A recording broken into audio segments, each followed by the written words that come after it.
আপন সঙ্গিনী বিদায়, বিচারকের চেয়ারের মধ্যে বসিয়া বিচারক যদি জিহ্বা নাড়ায় ডান দিকে তাকায়া ফাঁসির আসামিকে বলে তোকে মুক্তি দিয়ে দিলাম, ফুলের মালা পরে বাড়ি যাবে। আবার এই বিচারক একই জিহ্বা নাড়াইয়া যদি বাম দিকে তাকায় বলে নিরপরাধের বলে ধর, নিরপরাধ ব্যক্তির হাতে পুলিশের হ্যান্ডকাপ লেগে যাবে। জিহ্বা এমন একটা অস্ত্র, এই জবানের কথার দ্বারা প্রমাণ হবে আমি ভালো না খারাপ। এই জবানই আমাকে পরিচয় দেয় আমি মুমিন না বেঈমান। আমার হাত পরিচয় দিবে না, চোখ পরিচয় দিবে না আমি মুমিন কিনা। আমার জবানের কথা পরিচয় দিবে আমি ভালো বংশের নাকি খারাপ। আমার জবানের কথায় পরিচয় দিবে আমি ইমানদার নাকি বেঈমান। আমার জবানের কথার দ্বারাই প্রমাণ হবে আমি ভালো নাকি খারাপ। জবানটা বড় মারাত্মক একটা অস্ত্র, তোমার ইচ্ছার বিরুদ্ধে চলে। অগ্রিম তুমি ঘুমায় আছো, এর মধ্যে তোমার জবান চলতেছে, কথা কয় ঘুমাইয়া, কয় না? তাহলে তোমার ইচ্ছার বিরুদ্ধে জবান চলে। এজন্য আল্লাহ কয় জবানকে হেফাজত করো। রহমতের নবীও বলেন জবান হেফাজত করো, জবানের হেফাজত করো হে গোলাম। এতক্ষণ জবানটা কত বড় মারাত্মক এটা বুঝাইলাম, কিন্তু আবার খেয়াল করেন এটা কত বড় আল্লাহর দেওয়া নিয়ামত। খানার প্লেট সামনে নিছেন, খানার মধ্যে কোনো চুল আছে কিনা সব চোখের রাডার দিয়া খুঁজলেন। খুঁজার পরে আপনি নিশ্চিত খানার মধ্যে কোনো ঝামেলা নাই।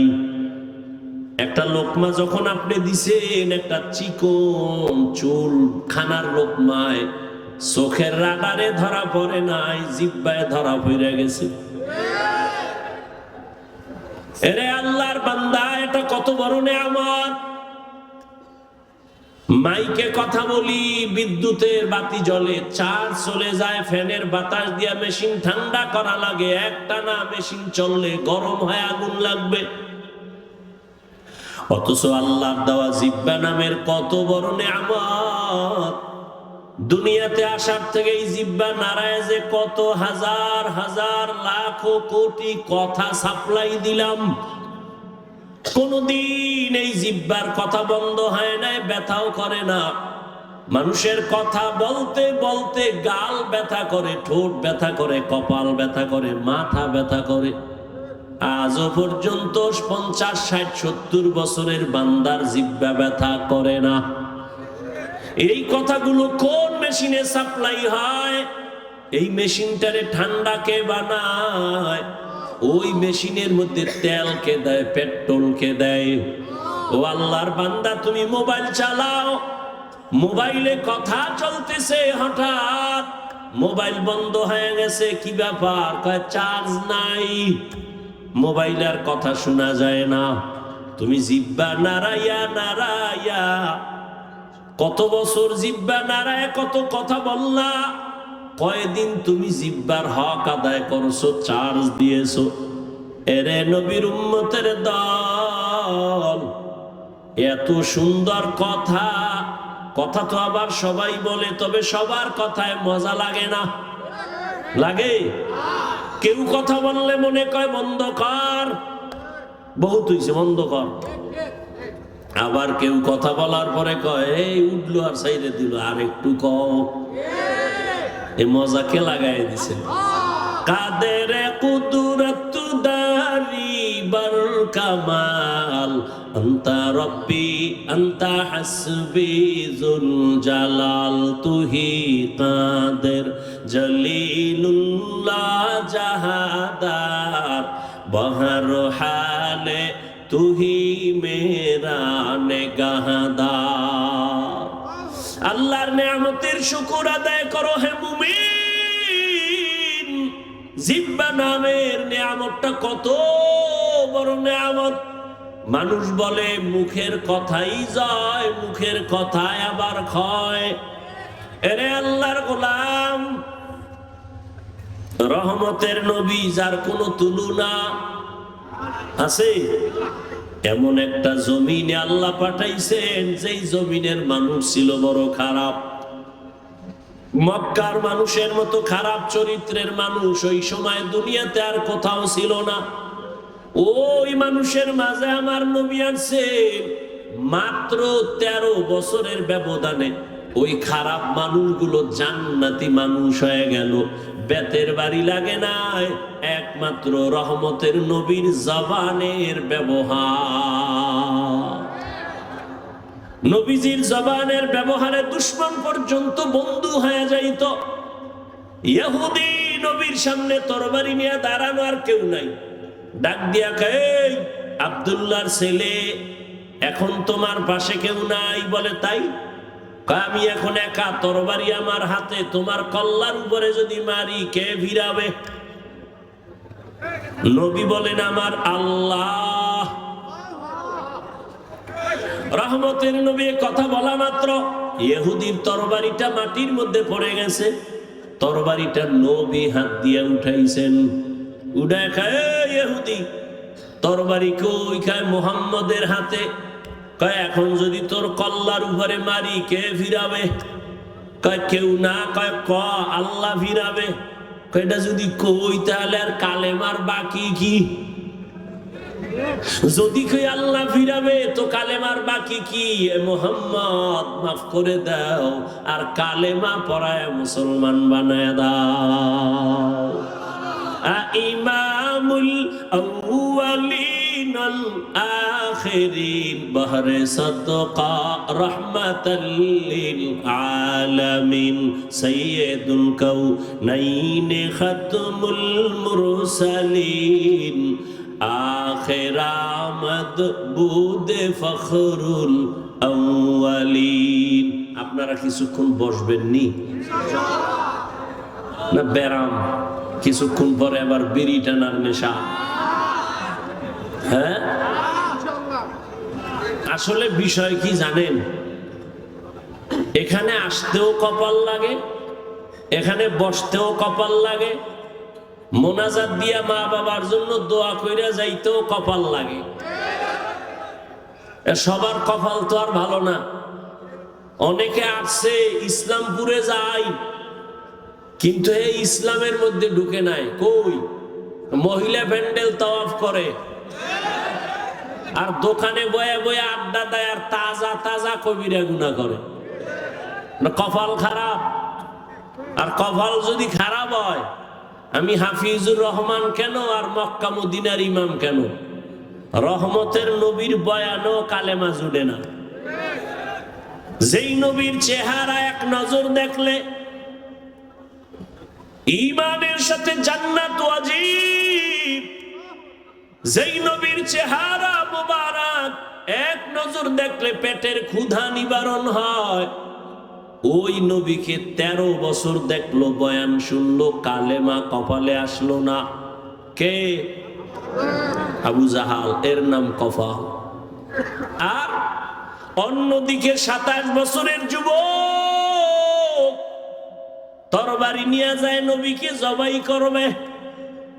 রহমতের নবীর সামনে যাইয়া তরবারি ফালায় বলে, ও রহমতের নবী, তরবারি দিয়া আমার কল্লা কেটে দেন, তবে আগে কালেমা রশি গলায় লাগায় দেন। এর নাম কফাল। এর নাম কি?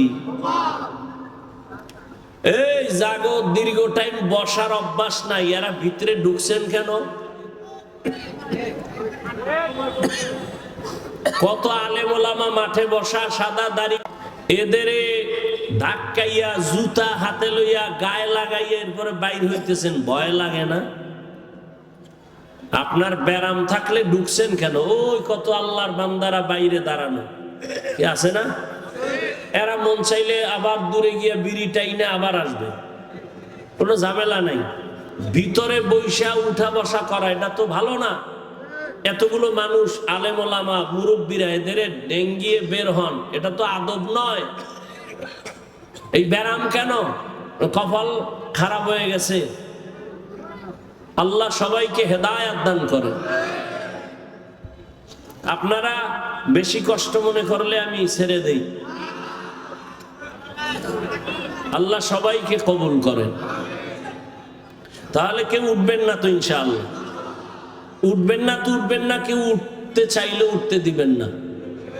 2-3 জনে আসতে তারে শোয়ায় ফেলাইবেন জায়গা, যে তুই মোটামুটি ঘন্টা 2 ঘুমা, ওরে আর মাথা উঠে দেবেন না। যাও, আন্দোলন হইছে 5 তারিখ, আর একটা আজকে হইয়া যাও। ঠিক আছে, স্বাধীনতা তো এখনো শেষ হয় নাই। কি জামালপুর ইসলামপুরের মানুষ কি দেশ স্বাধীন না? দেশ স্বাধীন। দেশ স্বাধীন হলে চট্টগ্রামে আইনজীবীর গলায় ছুরি চালায় কে? মুসলমান তো স্বাধীন বলে চিৎকার দিবে স্বাধীন। এই জমিনের মধ্যে উলামায়ে কেরাম সিনা টান করে কথা বলবে, কোন সুদখোর বেনামাজির অনুমতি লাগবে না যেদিন।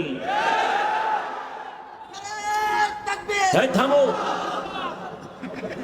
আবার যখন লাগবে রেডি থাও, ওই মাঠে নামা লাগবো। কারণ আন্দোলন মুসলমান একবার করে না, বারবার। জালেমের বিরুদ্ধে আন্দোলন চলবেই। জীবন একবার দেয় না মুসলমান, বারবার। জালেমের বিরুদ্ধে, ইসলামের পক্ষে। কথা ঠিক না? আল্লাহ সবাইকে কবুল করেন। কোন সান্দুকে আর জুলুম করার সুযোগ দেওয়া যাবে? কাফনের কাফন কিনে রেডি রাখো। ডাক আসলে ময়দানে অবতীর্ণ হতে হবে। তুমি যতই বন্ধু বান্ধব তালাশ করো, বলছি না সব ধান্দাবাজ আর চান্দাবাজ। একমাত্র তোমার কলিজার আপন বন্ধু নিঃস্বার্থ উলামায়ে কেরাম। অতএব উলামায়ে কেরাম ডাক দিলে আবার ময়দানে আসতে হবে। কোন ব্যক্তির জন্য না, আল্লাহর দ্বীনের জন্য।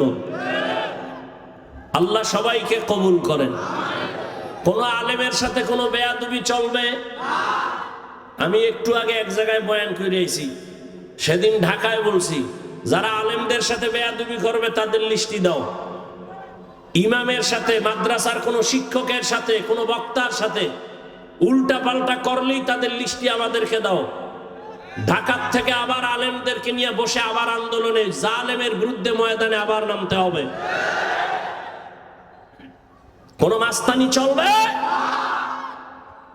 এদেশে আলেম ওলামা কম, মাদ্রাসা কম, কেউরে দরকার নাই।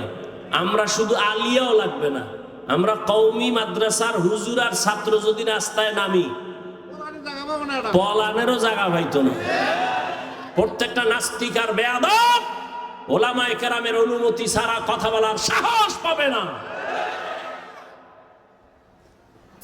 আল্লাহ সবাইকে হেদায়েতের দৌলত দান করেন। শিয়ালের হাতে মুরগি দিয়ে কয় 3 দিন আমানত। শিয়াল পণ্ডিত কয় দোয়াও চাই, মাফও চাই। জিন দেখানো মরাও পাইতে না। শিয়ালের হাতে মুরগি দিলে যা হবে, ধর্মের চাবি সুদখোর আর বেনামাজির হাতে দিলে তাই হবে।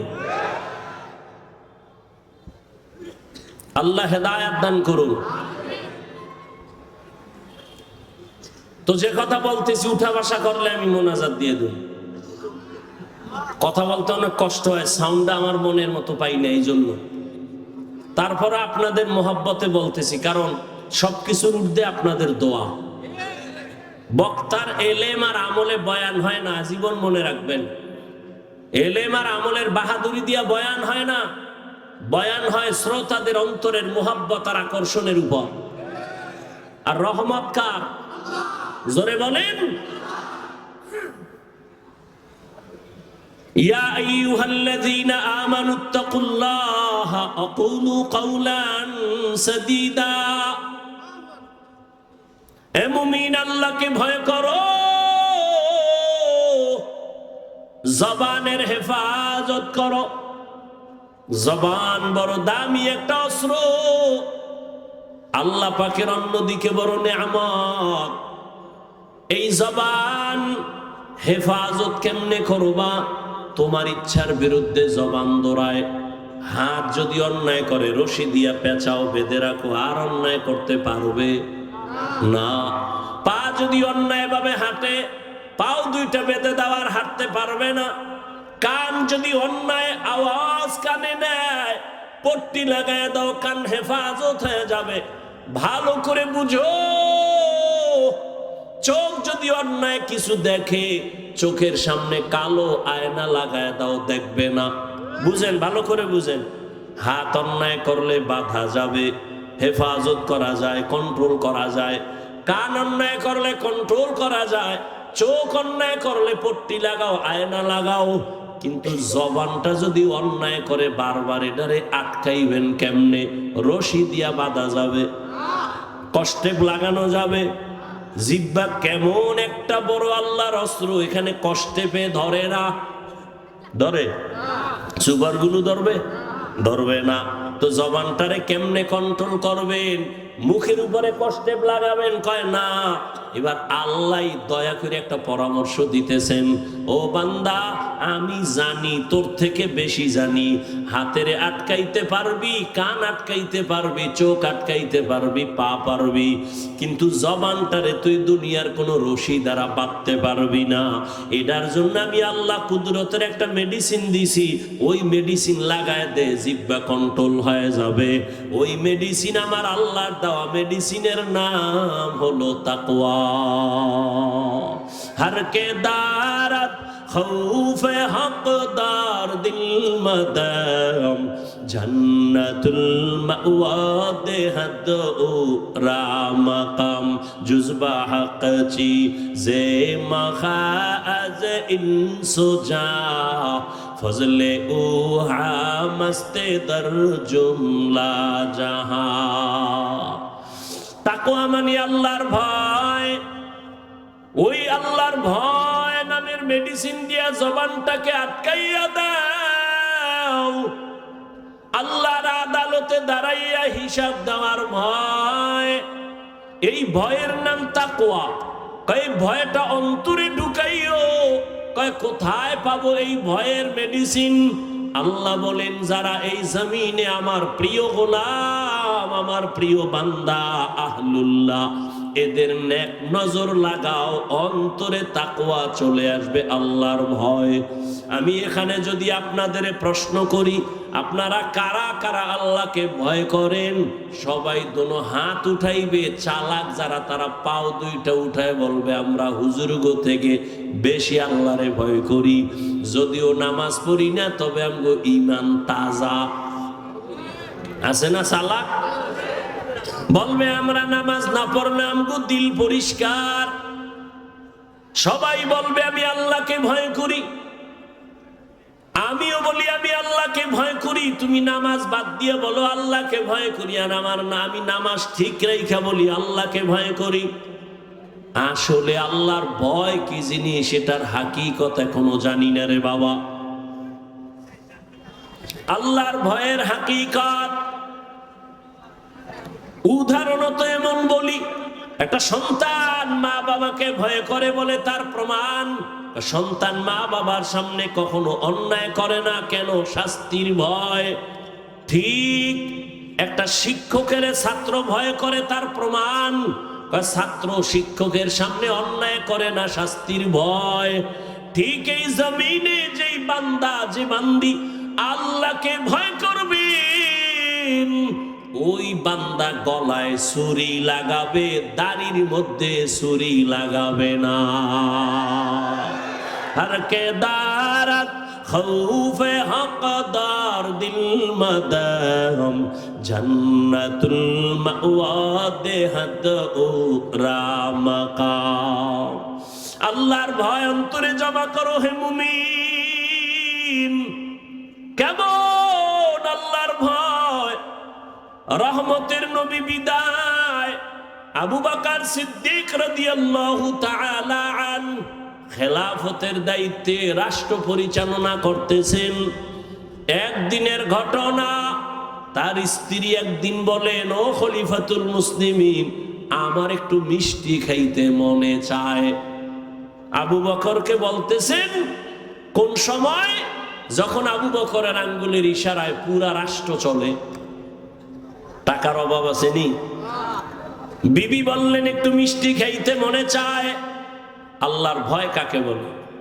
এবার স্ত্রীর কথা আবু বকর বলে, ও বিবি, মিষ্টি খাওয়ানোর মতো টাকা আমার কাছে নাই। এর নাম আল্লাহর ভয়।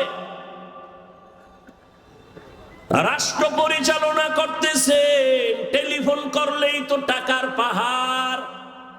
কিন্তু আবু বকরের মতো গোলাম আল্লাহর ভয় নিয়ে বলে, ও বিবি, তোমাকে মিষ্টি খাওয়ানোর মতো টাকা নাই।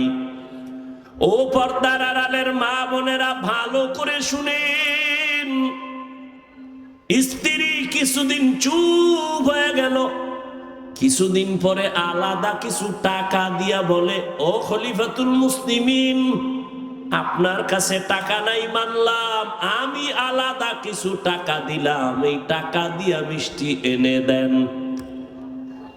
আবু বকর সিদ্দিক রাদিয়াল্লাহু তাআলা আন তিনি বললেন, এই বিবি, টাকা পাইলা কই? আপনারা জিগাইবেন নি বউরে? জীবনেও না। আমনে কইবেন, সাব্বাস, এরকম চুরি কইরা পারলে আরো দিও। এটাও বলে ঠিক আন্দাজি। আবু বকর বললেন, বিবি, টাকা কই পেয়েছো? এবার বিবি কি কয় শুনেন। বিবি কয়, আপনি যে মাসে মাসে বেতন পান সরকারি কোষাগার থেকে, ওই বেতনের কিছু টাকা আমি বাঁচাইয়া জমা করছি। এবার দেখেন আবু বকর কি কয়, তাহলে তো বুঝলাম আমার বেতনের টাকার থেকে এই টাকাগুলো বাড়তি, এই টাকা না হইলেও তো সংসার চলে। তাহলে আগামী মাস থেকে বেতনের এই টাকা কমাইয়া নিব, এই টাকা কমায় নিব, আমার বেতনে এত টাকা লাগে না। এর নাম আল্লাহর ভয়। রামগো দেশের আল্লাহর ভয় দেখছেননি? সুইস ব্যাংকে আল্লাহর ভয়, 10 তলা বিল্ডিং, কোটি কোটি কোটি কোটি, কত হাজার কোটি খবর নাই। ও আল্লাহর বান্দা, আল্লাহর ভয় যতদিন না আসবে ততদিন পর্যন্ত বান্দার জীবনটা কন্ট্রোল করা সম্ভব হবে না। আর এটাও চির সত্য, আল্লাহর ভয় ততদিন পর্যন্ত আপনার অর্জন হবে না যতদিন পর্যন্ত আল্লাহর ওলিদের বন্ধু হবেন না। আউলিয়ারা কারে উকবা ইখতিয়ার, জাহেলারা কারে দুনিয়া ইখতিয়ার। মাইলে মোমেন সোয়ে মোমেন মিশাওয়াত, মাইলে কাফের সোয়ে কাফের মিশাওয়াত। আল্লাহর ভয় রে যুবক, আমিও যদি তোমার মতো প্যান্ট শার্ট টাই লাগাইয়া দাড়ি কামাইয়া রাস্তায় বাহাদুরের মতো ঘুরতাম, কেউ আমারে বাধা দিত না রে বাবা। ও ইসলামপুরের মুসলমান, ইসলাম কই? ইসলামপুরের মানুষের মধ্যে ইসলামের বড় অভাব। কি ঈমান আলী নাম রাখছে, তাজা বেঈমান, নাম হইল ঈমান আলী। শান্তির হাটে শান্তি নাই, মুন্সিগঞ্জে মুন্সি নাই। ইসলামপুরের মধ্যে মাঠে তাকায় দেখি চেহারা ইসলাম নাই। ওগো নবীর উম্মতেরা,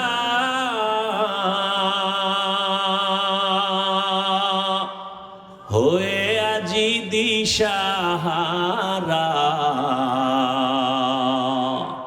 কোরআন হাদিসের চলো যখন যাহা চায় মনে, নবী বিনে কে তরাবে পুলসিরাত মিজানে, নবী বিনে কে তরাবে পুলসিরাত মিজানে।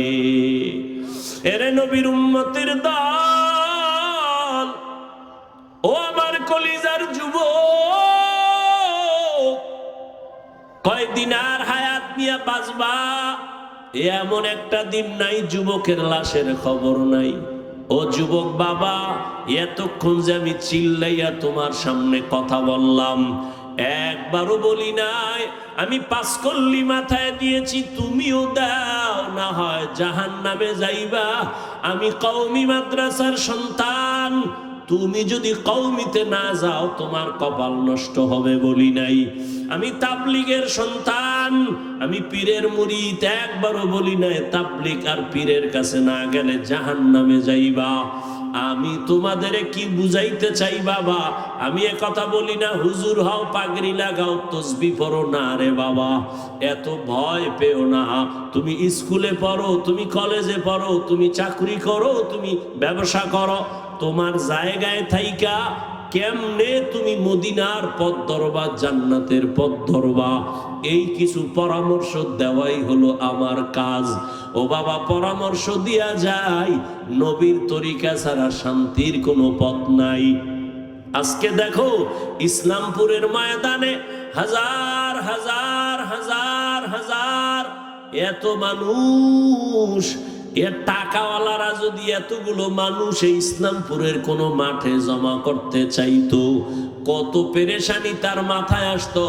এই মানুষগুলোরে আসা যাওয়ার ফ্রি গাড়ি দেওয়া লাগতো, বসার জন্য ভিআইপি ব্যবস্থা, এরপরে ফাঁকে ফাঁকে নাস্তা, নাস্তা না দিলে আবার চেয়ারের বাড়ি।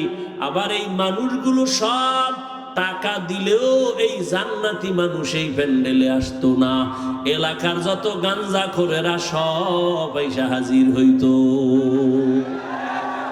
আর এখানে সব জান্নাতি মানুষ, দাড়িওয়ালারা, আলেম ওলামারা নিজের টাকা দিয়া ভাড়া দিয়ে এখানে আসছেন। বসার বিছানাটাও ভালো না, দুনিয়াতে এর থেকে নিম্ন বিছানার নাই। অনেকে জায়গা না পায় দাঁড়ায় বসে আছে, কেউ বসে আছে, কে বড় কে ছোট, কে আলেম কে মূর্খ, কে ধনী কে গরিব, কোনো ভেদাভেদ নাই, চুপচাপ বসা। এতগুলো মানুষের নিয়ন্ত্রণ করার জন্য কত পুলিশের প্রয়োজন হইতো, কিন্তু এত মানুষ এখানে আছে, কোনো পুলিশের পেরেশানিও নাই, প্রশাসন লাগলো না, মানুষ সব ঠান্ডা ভাবে বসে আছে। আমার মনে হয় আমি যদি জিজ্ঞাসা করি, প্রত্যেকটা মানুষের পেটে এখন ক্ষুধা, রাত্র অনেক বেড়ে গেছে। গ্রাম অঞ্চলের মানুষ এত রাত সজাগ থাকে না, 7:30টায় এসা বইরা তাড়াতাড়ি ঘুমায়া যাইতো, এক ঘুম হইয়া যাইতো। কিন্তু এখানে ক্ষুধা নিয়েও কোনো কষ্ট নাই। আমি যদি জিজ্ঞাসা করিয়াই ফালাই বাবারা কতক্ষণ থাকবেন, আমার মনে হয় সবাই কলিজা দিয়া বলবে হাফিজ ভাই ফজর পর্যন্ত যদি রাখে আমরা কেউ যাব না। এটা কেমনে সম্ভব? এরে আল্লাহ মেধা দিছে। ও যুবক, ও বিন্দু বাবাজি, একটু চিন্তা করো, এটা কেমনে সম্ভব? টাকা দিয়েও এত মানুষ আনা যায় না, খানার লোভ দেখাইয়াও আনা যায় না, নিয়ন্ত্রণও করা যায় না। কত জায়গায় নিজেরা নিজেরা এতগুলো মানুষ এক জায়গায় হয়ে মারপিট করে, আর এখানে সব চুপচাপ হয়ে আছে। এটা কেমনে সম্ভব? একমাত্র আমার মদিনাওয়ালা নবীর আদর্শ মানার কারণেই সম্ভব। এরে নবীরা, আশেক উম্মতেরা, ও যুবক, একটু ভালো করে বুঝে আমার আল্লাহর ভয়। আজকে টুপি মাথায় দিলে মাথা গরম, তোমার থেকে কম বুঝি না রে বাবা। আজকে দাড়ি রাখলে যৌবনের ভাব চলে যায়, তাও বুঝি। লম্বা জামা পরার কারণে শরীর গরম লাগে, কম বুঝি না। এরপরেও কেন টুপি ছাড়ি না, নামাজ ছাড়ি না, বেপরদায় চলি না। এখানে আপনারা যারা বসা আছেন সবাই মুসলমান, আমিও মুসলমান। আপনাদের আল্লাহ আমার আল্লাহ এক নাকি দুই? আপনাদের নবী আমার নবী, আপনাদের কোরআন আমার কোরআন, আপনাদের ধর্ম আমার ধর্ম, আপনাদের কালেমা আমার কালেমা, আপনাদের কাবা আমার কাবা, আপনাদের নবী আমার নবী, আপনার আল্লাহ আমার আল্লাহ, আপনার কাবা আমার কাবা, সব এক। দুনিয়াতে আসছি তাও এক, বিদায় বেলা কাফন হবে 3টা, তাও এক। আমি বক্তার সম্মানে একটা কাফন কেউ বাড়াইয়াও দিবে না। এই এলাকার গরিব মরিয়া গেলে একটা কাফন কেউ কমাইয়াও দিবে না। কোটিপতিরও যেমন 3টা কাফন, গরিবেরও তেমন 3টা কাফন। ও আল্লাহর বান্দারা, কালার হবে আলাদা না এক? কি কালার? সাদা। কাফনের উপরে লেখা থাকবে বড় হুজুরের লাশ, এমপি সাহেবের লাশ। কে ধনী, কে গরিব, কে আলেম, কে মূর্খ, কে ইমাম, কে মুক্তাদি, কে বক্তা, কে শ্রোতা, কে পীর, কে মুরিদ। আজকে আমি বক্তা বক্তা ভাব যতই দেখাই না কেন, তুমি টাকার গরম যত দেখাও, সাদা কাফনে যেদিন ঢুকবা সব বাহাদুরি শেষ হয়ে যাবে। ওই কাফনের মধ্যে কে গোলাম আর কে মালিক, কে ধনী, কে গরিব, কাফনে ঢুকলে আর পাওয়া যাবে না, সব একাকার হয়ে যাবে। ওই কবরের সাইজও হবে এক। ওই কবরে রাখিয়া বিদায় বেলা প্রশ্ন করা হবে সবার বেলায় তিনটা, তাও এক। আমাকে যেই প্রশ্ন যুবক, তোমাকে একই প্রশ্ন। রবের পরিচয় দাও, ধর্মের পরিচয় দাও, রহমাতুল লিল আলামিনের পরিচয় দাও।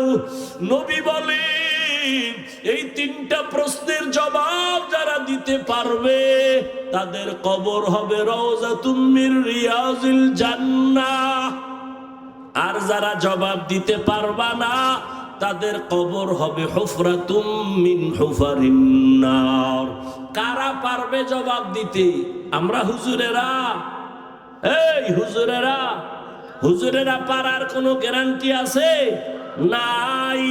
যদি থাকতো রহমতের নবীর হাতের সাহাবা জান্নাতের টিকিট হাতে পাইছেন 10 জন। এই 10 জনের ইতিহাস বইরা দেখো, মরণ পর্যন্ত শুধু কান্না কান্না কান্না কান্না। রহমতের নবী বলেন, আমি আয়েশার হুজরায় রাতে এসা পরে ঘুমায় গেলাম। আমি ঘুমাইলে আমার চোখ বন্ধ, তবে আমার অন্তর ঘুমায় না। আমার মাথার কিনারায় মসজিদে নববী, আমার মসজিদ ছোট ঘর। হঠাৎ ঘুমের মধ্যে রাতের বেলা গভীরে শুনি কান্নার আওয়াজ। আমি হঠাৎ চোখ খুললাম, কে কান্না করে? আমি আস্তে আস্তে উঠলাম। ঘুম থেকে উঠা আমি বের হইয়া দেখি নামাজের মধ্যে একজনে দাঁড়ায় দাঁড়ায় কান্না করে। সাধারণ কেউ কাঁদে না, আমার জান্নাতের সাহাবী, আমার কলিজার আবু বকর নামাজে দাঁড়ায় দাঁড়ায় কান্না করে। আমি জিজ্ঞাসা করলাম নামাজের পরে, আবু বকর আপনি নামাজে দাঁড়াইয়া কেন কান্না করলেন? আবু বকর বলেন, ইয়া রাসূলুল্লাহ, হাসরের ময়দানে মালিকের সামনে কেমনে দাঁড়াইয়া হিসাব দিব সেই ভয়। আমি চোখের পানি ছেড়ে কান্না করতেছি, আল্লাহর আদালতে কেমন করে দাঁড়াবো।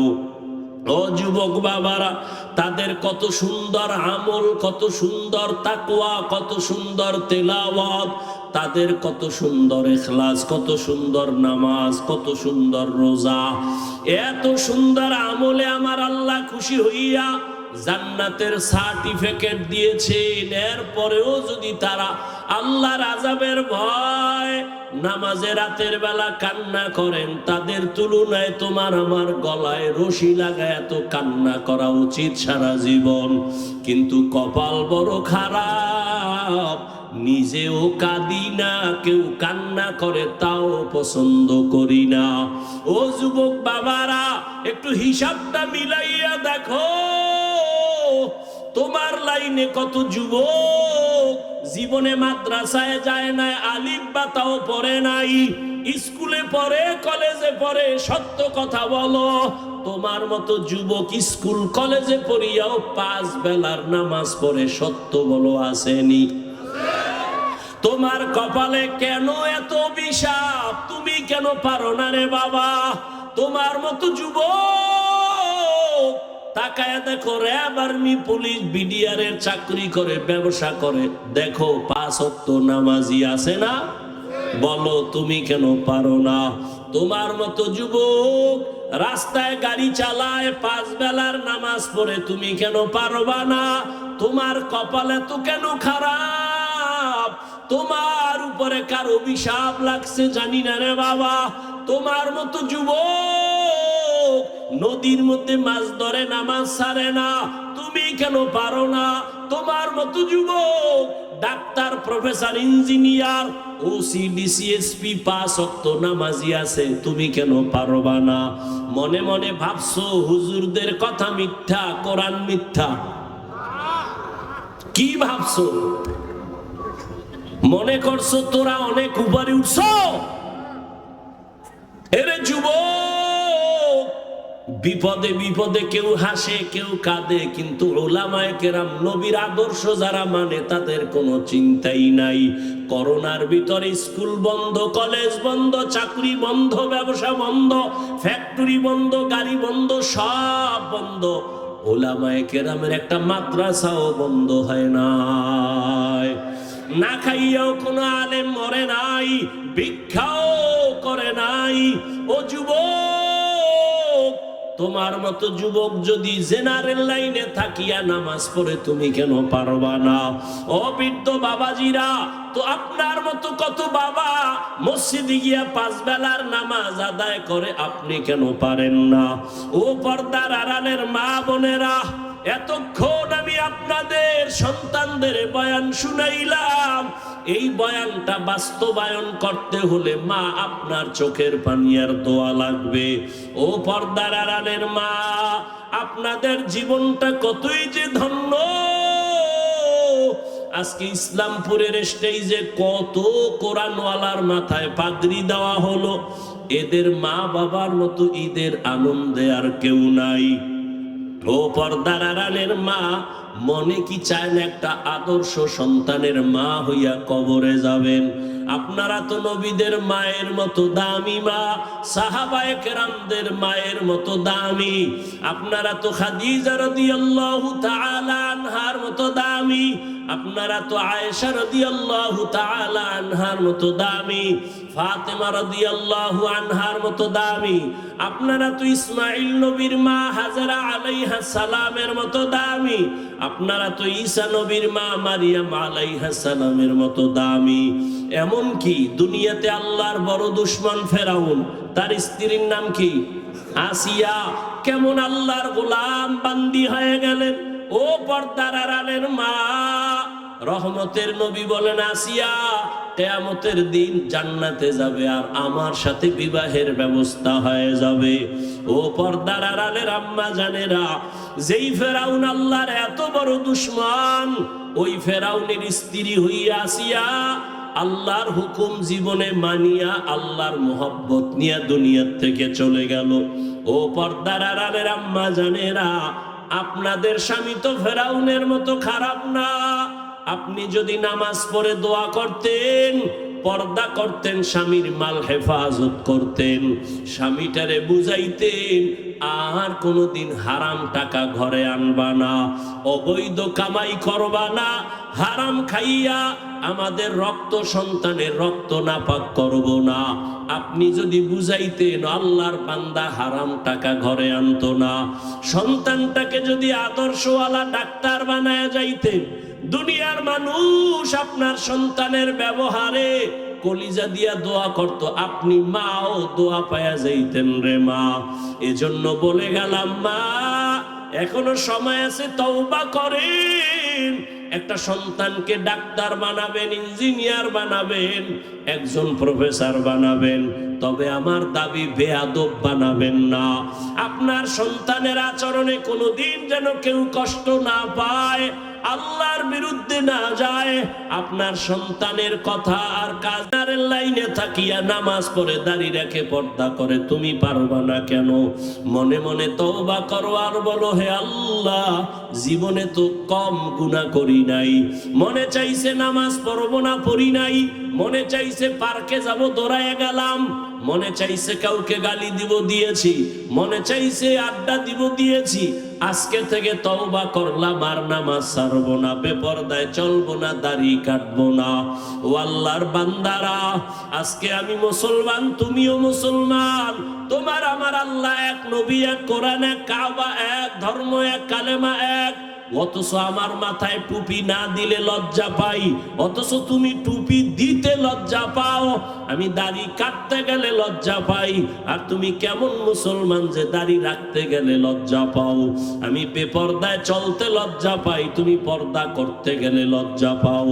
এর একটাই মাত্র কারণ, এত বয়ান তুমিও জানো আমিও শুনাই, তাবলীগওয়ালাদের বয়ান, পীর মাশায়েখের বয়ান, জুমার দিন খতিব সাহেবদের বয়ান, এরপরেও কেন তোমার আমলের পরিবর্তন আসে না?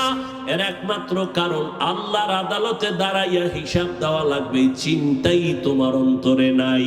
ওরে যতই বাহাদুরি করো রে যুবক, এখনো আল্লাহর ভয় অন্তরে জমা নাও, আলেমদের দোয়া নিয়ে সামনে আগাও, আর জীবনে গুনাহ করিও না রে বাবা। এক সেকেন্ডের সূর্যের গরম সহ্য করতে পারো না, একটা মশার কামড় সইতে পারো না রে বাবা, একটা বেতের বাড়ি সহ্য করতে পারো না। আল্লাহর কোরআন তুরন্তর যদি বলে সত্য, গুনাহগার হইয়া যদি আল্লাহর আদালতে দাঁড়াও, সূর্যের গরমে মাথার মগজগুলো ভাতের মারের মতো ফুটতে থাকবে। জাহান্নামের গরম কেমন করে সহ্য করবা? ও আল্লাহর বান্দা, সাপ বিচ্ছুর আক্রমণ কেমনে সহ্য করবা? মাটির চাপ কেমনে সহ্য করবা? এখনো সময় আছে, চক্ষু বন্ধ করে পারোনি, 2 ফোঁটা চোখের পানি ছেড়ে ক্ষমা চাও।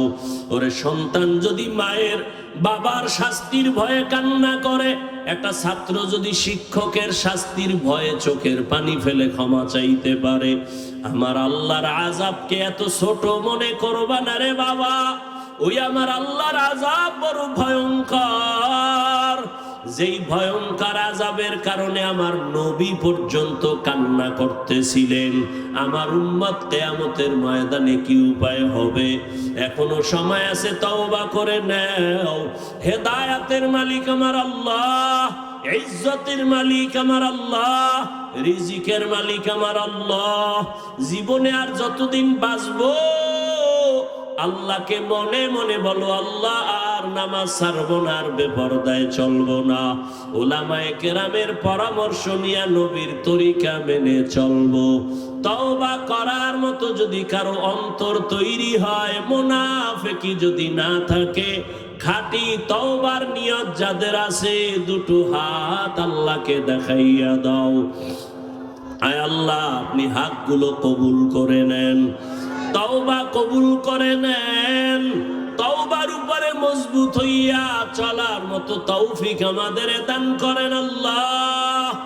একজনের হাতও খালি ফিরাইয়া দিয়েন না রে মালিক।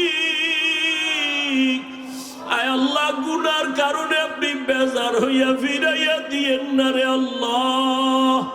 মেহেরবানি করে সবাইকে হেদায়েতের আলো দিয়া কবুল করে নেন, আমিন। আলহামদুলিল্লাহি রাব্বিল আলামিন, ওয়াসসালাতু ওয়াসসালামু আলা সাইয়্যিদিল আম্বিয়া ওয়াল মুরসালিন।